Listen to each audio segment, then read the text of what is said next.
Could reading a single book possibly get my team unlocked and get us moving in all of our summer IT projects in my K-12 IT director role? Yes. Find out what the book was and how it affected the way I was thinking wrong about everything.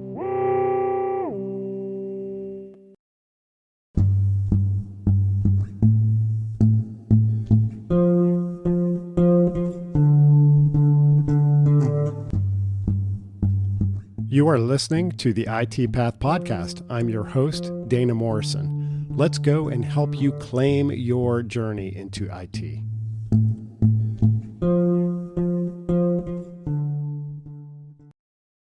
If you work in IT and you work in education, then you know that the summer means projects.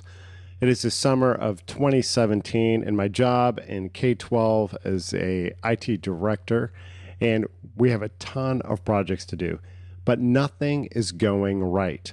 We can't get new Wi-Fi access points installed. We can't get our 500-something laptops reloaded.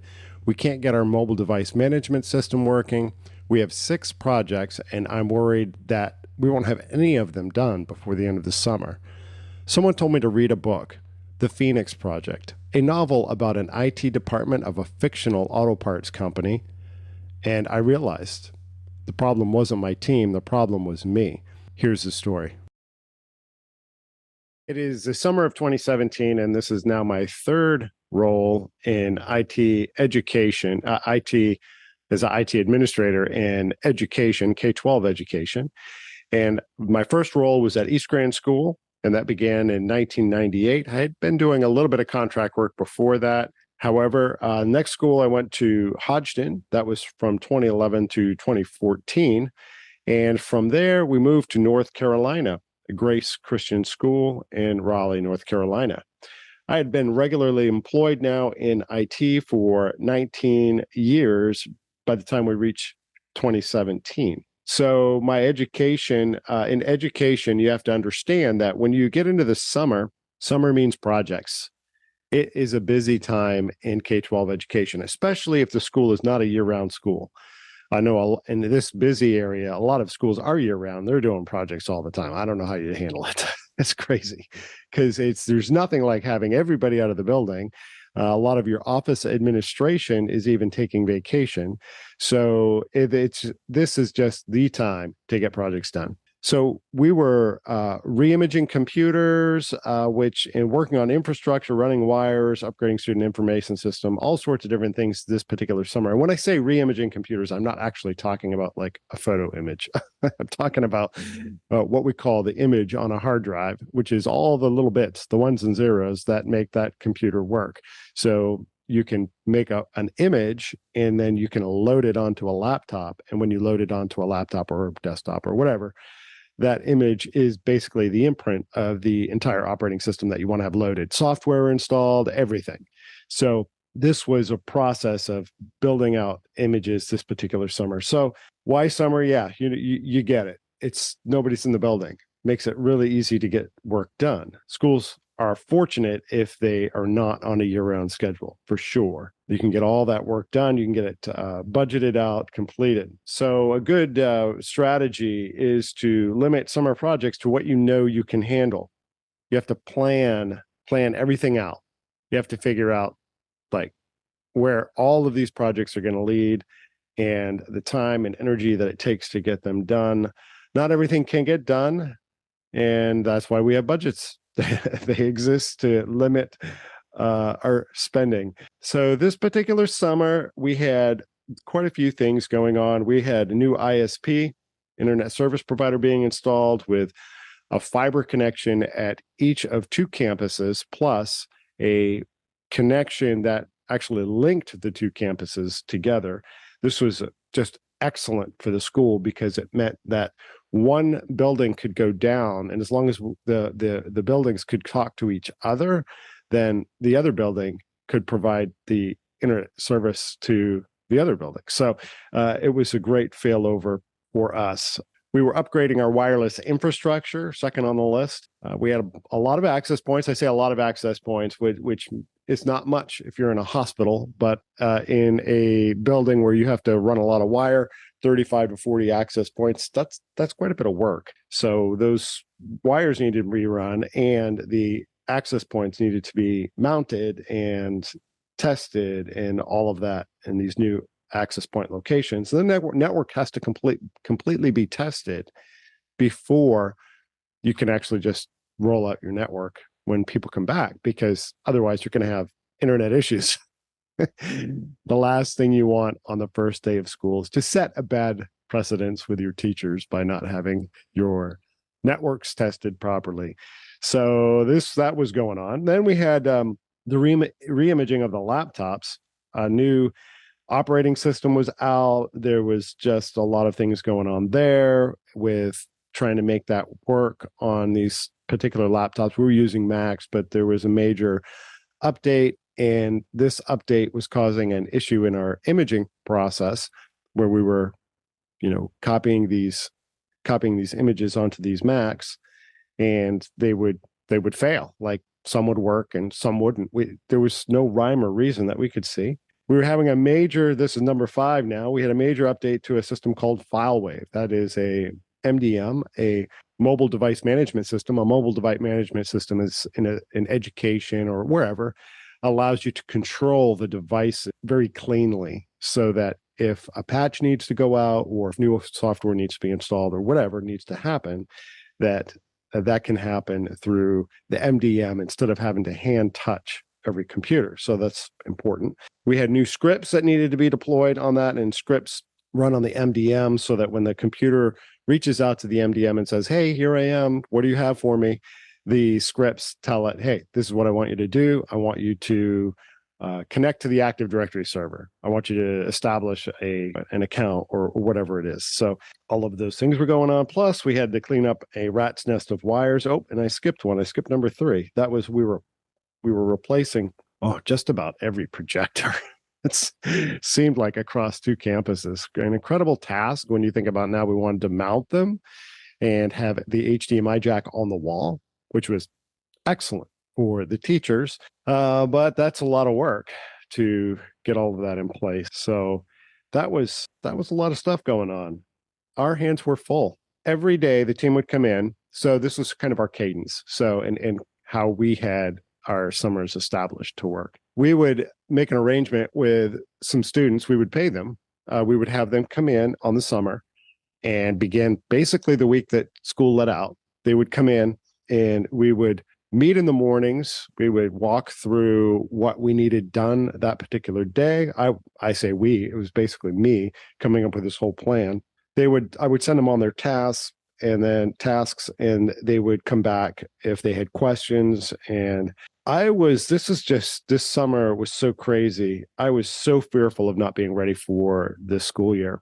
On top of not being ready for the school year, there's this pressure of all these projects, and I was taking 2 weeks off right in the middle of the summer in July. And then I come back, and it's like less than a month, and we've got students, or about a month, and then we had students coming in. So that's a lot of pressure to think about that. Like, everything's riding on, I feel like it's riding on my shoulders. Every day things got a little worse though on this. We'd come in, and the guys would come in, and they'd tell me that, I was putting them on task to run wire for these new access points. As they would go to run wire, they would run into a firewall. I'm not talking about like a server firewall. I'm talking about like a firewall, like a physical firewall in a building that prevents fire from going from one room to another. And you can't just drill through them without people knowing, or being able to fill the holes with the appropriate kind of, I don't know, caulking or whatever they put in there that maintains the integrity of the firewall. So they would come in, and they would be like, "Hey, we can't run it to this room. We can't run it to that room." Because on both sides of the wall, there was these firewalls to protect the students in the classrooms. So I'm like, okay, so what are we going to do? It was chaos. Every day was chaos. I would have them start to run a wire, and honestly, I would tell them, "All right, cut the wire to the length you think it's going to take to get to where you want it to go, and then just start a new path." It was a mess. They had all of these half-started wire runs in the ceiling. It was really chaos. And then the laptop situation was pretty chaotic. Anthony and Trek, I think it was Anthony and Trek were working on that issue, and it was just like one would work. They would get one reimaged, and then they'd fire up the next one, and it wouldn't work. And then they fire up the next one and try and get it reimaged. And I think Buddha was working on the scripts. Buddha worked with me for a while, and he was working on scripts, trying to make the scripts work. And I had to step in because I'm kind of like the scripter coder kind of mindset. And I had to step in and try and help them with those. And it was just, there was so much reliance on me. They always had to come to me for questions, whether they were running wire or whether it was these scripts not working, these Apple laptops having an issue. We were tripping through every task, and we were stuck. Nothing was completed. I think I might have had wire into 2 or 3 rooms for the access points. I mean, it was so far from being done. And I'm afraid.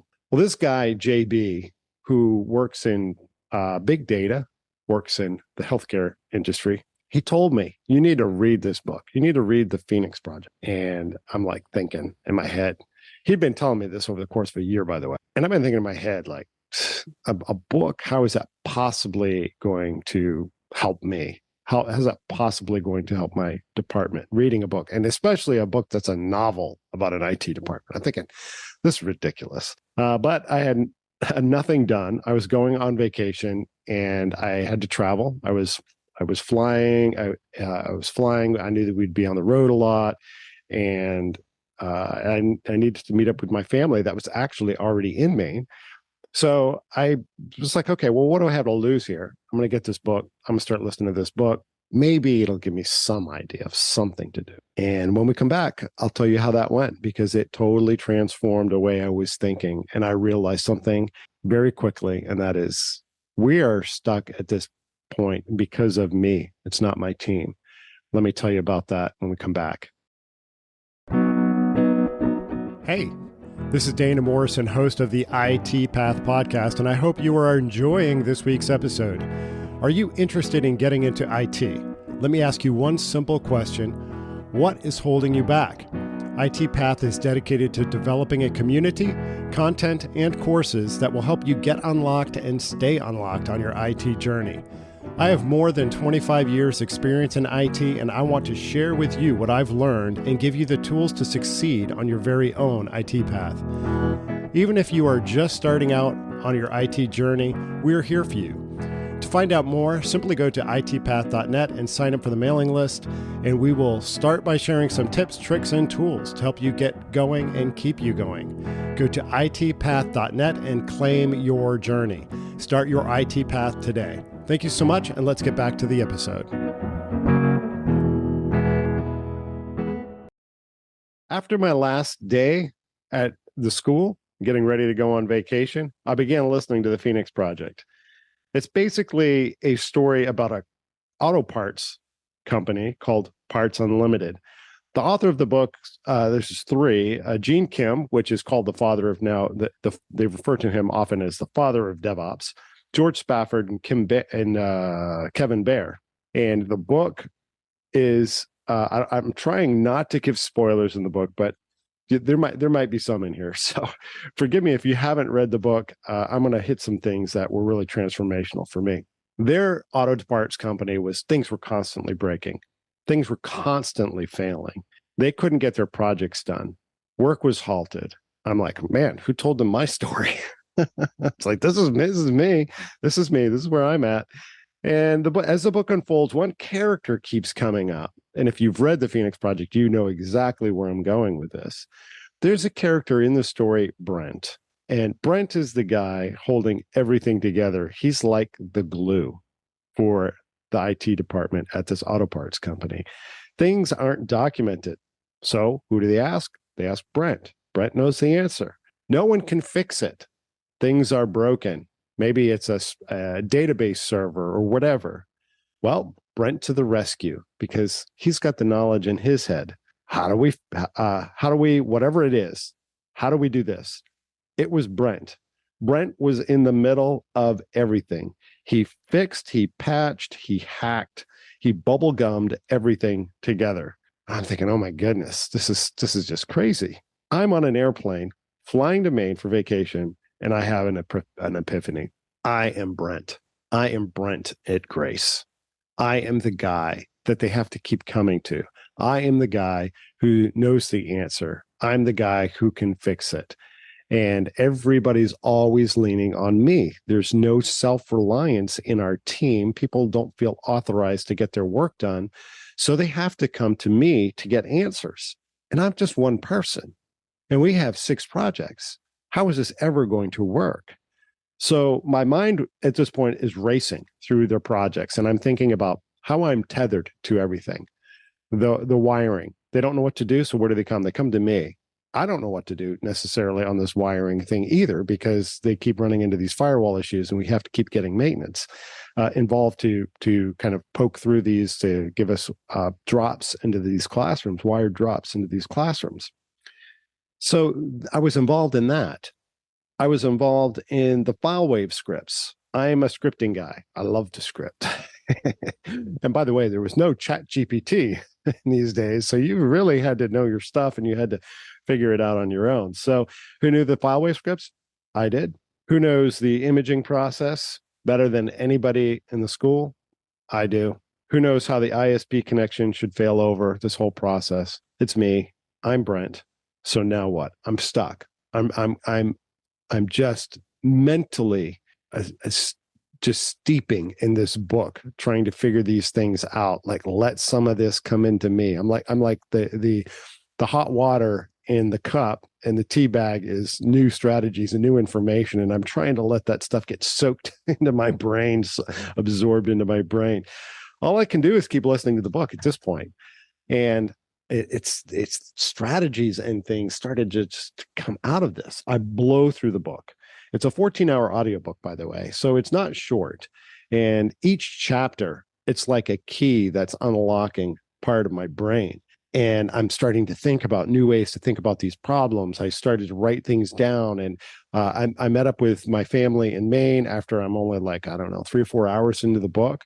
And I'm like taking notes. I'm going on walks. I'm listening to the book away from people, so that I can stay focused and figure out what these things are that are holding my team back. However, as I was reading all of this and planning things out and thinking about how this might affect my role at Grace, there were a lot of questions I had in my brain, a lot of hesitation. What if these ideas aren't accepted by the team? That's a huge concern. What if these changes don't work? Well, I guess it's not working now. So it's not, if it doesn't work because of this, then I'm not all to blame. I guess I am to blame at the end, but it was like worth a stab. What if we aren't ready for the first day of school? That is this lingering question that I have in my head. I suppressed these thoughts and I kept pushing my way through the book. Now, what do we do? How do we get this thing rolling? How do we get unlocked? I ended up having a very relaxing vacation, by the way, because I at least felt like I had a strategy. What am I going to do? What I am going to do the first day I get back from vacation. So I finished the book. I get back to North Carolina, and the first day back, I gathered the team. There was like 7 of us in total, some students, and some staff that worked with me, plus a high school comp sci teacher, Mark, which I hope to interview here in the next couple of weeks. I think he's got a great story. You guys are going to like. An IBMer, worked with lasers. It's pretty cool. So Mark was also on the team, and he was very familiar with how projects should be run. I think he was trying to, this whole time, he's trying to tell me, hey, Dana, you can't do it this way. This isn't going to work. You got to get the guys to test stuff. So I gathered everyone together in the morning, first day back, and 8:00 in the morning. And I gave the students a task to do, and then I sent them out, and then I closed the door. So it was me, Mark, Anthony, I'm trying to remember who else. Daniel might have been there. There was like 4 or 5 of us in the room. And then came the admission. Guys, the reason why we are having all of these problems is me. It wasn't necessarily the funnest conversation in the world. It's my fault. This is where we're at is my fault. So we have to start changing the way that we think about getting work done. The reason we're failing is me. And I told them all about the book. I told them about the epiphany I had on the airplane. And then I gave them, I started to come up with strategies. I started to reveal to them the strategies that I actually had already written down. Here's what we're going to do. I bought 3x5 cards and a ton of magnets from Staples. I had a huge whiteboard in my room, and I could make use of this. And we started by making stacks of cards for each project, step by step. And I told them, unseen work is our enemy. I can't remember exactly how it's put in the book, but unseen work is the enemy. We must make work visible. So we took stacks of cards and we walked through one project at a time, wiring the halls. What is everything that needs to happen in order to get this wiring done? We have to get the wire in place. We have to test it. It's got to be, cut in, terminated on both, the server closet area as well as the classroom. And we have to program the access point. We have to get that access point in place. We have to test it in the room, and we've got to get it loaded with the profile and all that stuff, right? So every step of that process we had listed. Plus, we also had every drop. We need a drop here, and it's got to be tested. We have to have a drop here, and it has to be tested. All of the classroom numbers. We had a stack of those things, and for the imaging problem. All right, what is our next step? What do we have to do? And what are our blind spots? How long is it going to take us to reimage these computers? And what is that going to look like? And we have to make sure that we've got enough bandwidth, enough time left in our schedule to be able to get this done. So unseen work is the enemy. It will eat you up. It will tear you down. So that's what we did first. So we had a board. We made up a board with multiple columns on it. Backlog, doing, and done. And our columns were a little bit different. I actually had it way too complicated at the beginning. I had the DevOps columns like testing, development, all of the QC, all of that stuff. And really, in our environment, we didn't need that.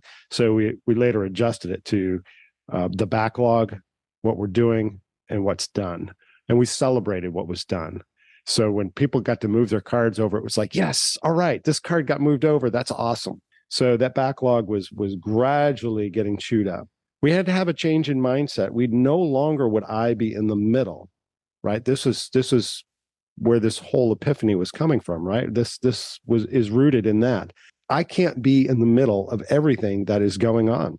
I would have to authorize my team to get tasks done, and I would have to answer questions and assist them when needed. I had to be available at a higher level than I was, and I was in the minutia. I had to get out of the minutia. I had to elevate above, transcend that, and be available for the rest of the team and figure out how to get them unlocked, which leads me to the third big thing. So the first one was, just getting all of this work listed out on these cards. The second thing was getting a board in place where we could manage those work cards.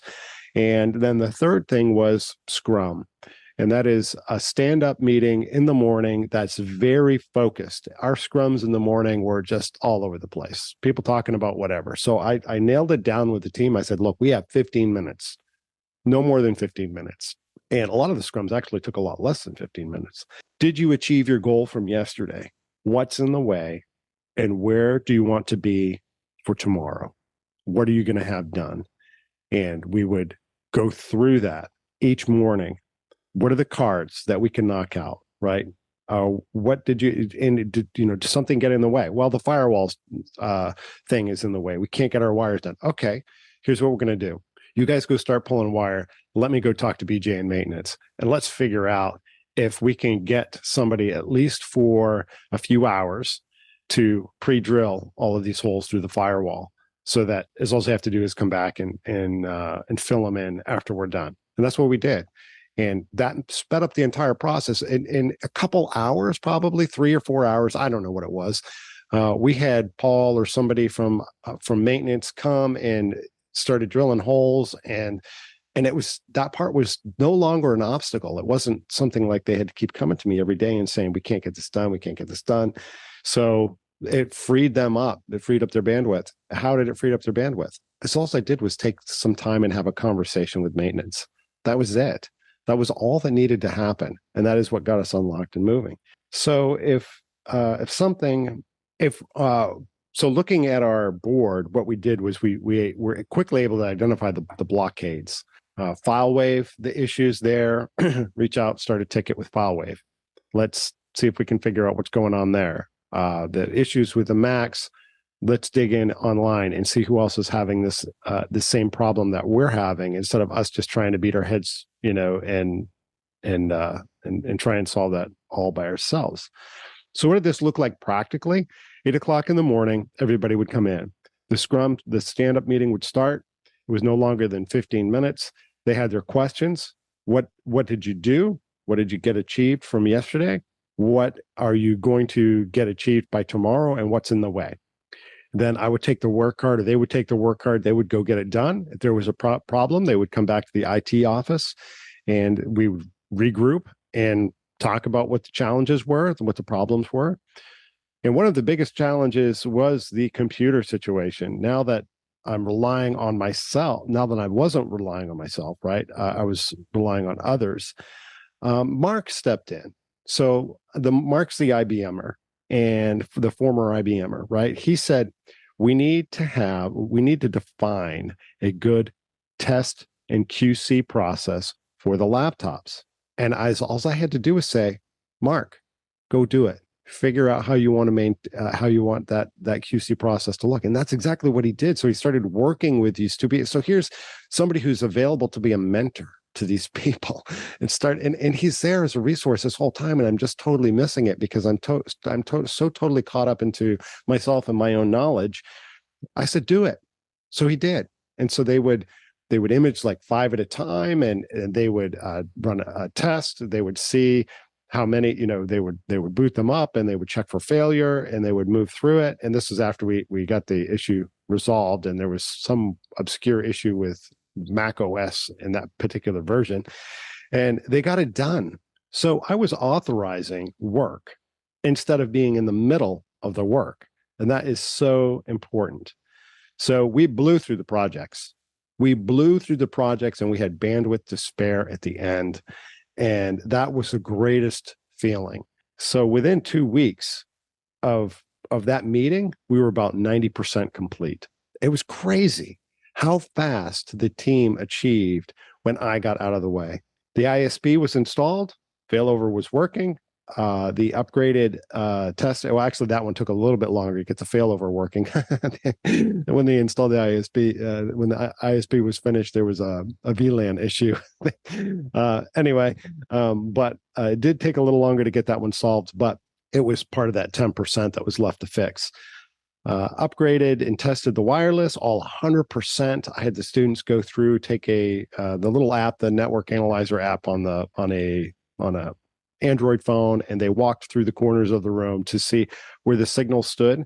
And I had them report back to me any places of the room that it was not up to par, and so that we could go back and look. But everything was perfect. All the projectors got replaced and mounted. Thanks again to BJ, who helped streamline that process. We re-imaged the 500 laptops in record time. It was crazy how fast we got it done once we had a proper test and QC process in place. Updates to FileWave were now working correctly. All of the scripts were loading on the laptops just perfect. And the rat's nest of wires in the server. And by the way, if you've ever walked into education, K-12, and looked in a server closet, you probably would be horrified unless they really have stayed on top of all the wires. Because what happens is, oh, let's just run a camera. Oh, let's just run this new jack. Oh, we need a phone over here. And then all of a sudden you have just drops hanging all over the place in your server closet. Oh, it's a horror show. So that was all cleaned up. It was absolutely amazing. Now, let me tell you something else that was really cool. So in the past, the process to hand out laptops to students, in the process of doing all of this, we said, let's completely overhaul that process. So here's what we're going to do. We're going to have a video created that walks them through all of the things that they need to know. And we're going so that we don't have to keep repeating the same spiel for 6 grades, 7 through 12 in this high school. we would bring the students in 60 at a time, and we would hand out the laptops, which took a tremendously long time to get them logged in and everything. And then we would go through the spiel. And all in all, it was about an hour and a half to go through this process for 60 students. And so we completely overhauled that process. And where it once took 90 minutes to get through the 60 students, we were down to 15 to 20 minutes. I couldn't believe it. I think we had one class that even did it in under 15 minutes. And it was phenomenal. We had this because we're thinking properly, and we're thinking more like single piece flow. And if you can go read the Pheonix Project or listen to it, man, this is life changing. They talk about single piece flow, and we got our flow very efficient in that. Oh, and by the way, we ran it the first time. The first time was maybe a little bit longer than 20 minutes. And what we did was immediately refine the process for the next group of students. And then we adjusted, we pivoted again to, make any slight changes that we had to for the next group of students. So every time we were doing this, it was getting faster. It was awesome. And we got it down to that 15 minutes. And that was stellar, because getting students logged in, getting them to change their password, making sure that they can get into their account. We had this all set up like an assembly line. They would go here, they would get their laptop, they'd go to the next one, they'd turn it on, they change their password, they go to the next one. And it was just this very, very smooth process. It all started with making work visible. So 3 things that really you could take away from this right now and use. 1, what is the unseen work in your workplace? Get it on cards, get it on paper, get it in front of you. Don't let it be unseen any longer. You have to get it out there. You have to, you can't get it done if you don't know what it is. Second, if you're stuck in the process and all the processes, you have to quit it. If you're the Brent, you're the person in the middle of the spider web that's holding everything together, you have to stop being that person. You have to teach and authorize others to get work done and to do it well. You have to invest in people. I know I've been there. We think, oh, it'll be easier if I just do it myself. And a lot of times it is. However, nobody learns. The team doesn't get better. And then what you end up creating is this monster that completely relies on you. And you're the one that carrying around this monster, that leading this monster around with this little leash. It's going to follow you. So you've got to get others. You've got to authorize others to get work done. And the third thing is scrum and stay on track. If you're not meeting on a regular basis and getting your projects in front of you and getting that work in front of you and answering those 3 very important questions: what did I get done yesterday? Where do I want to be tomorrow? And what's in the way? Then you're not going to get things done. You're going to be on that hamster wheel, and it's just going to be this continual barrage of issues coming your way. You can do this, guys. You can do this, ladies out there. It doesn't matter. You can do IT. You can do IT. You can get in it, and you can do it. And really, you know what? You could take these exact same methods and you could apply them to studying. What are the unseen things in this course I'm taking? Get them on cards and start, looking through your course material and start planning things out. Make a board of your backlog for your courses, and then doing, and then done. And when you see the success and you see the progress, you are going to feel great about where you're at. This is Dana Morrison, IT Path Podcast. I thank you for being here. I hope you have an excellent day with very little unseen work. You have been listening to the IT Path Podcast. Did you like this episode? Why not subscribe and share it with others? IT Path is dedicated to helping you claim your IT journey. You can find out more at itpath.net.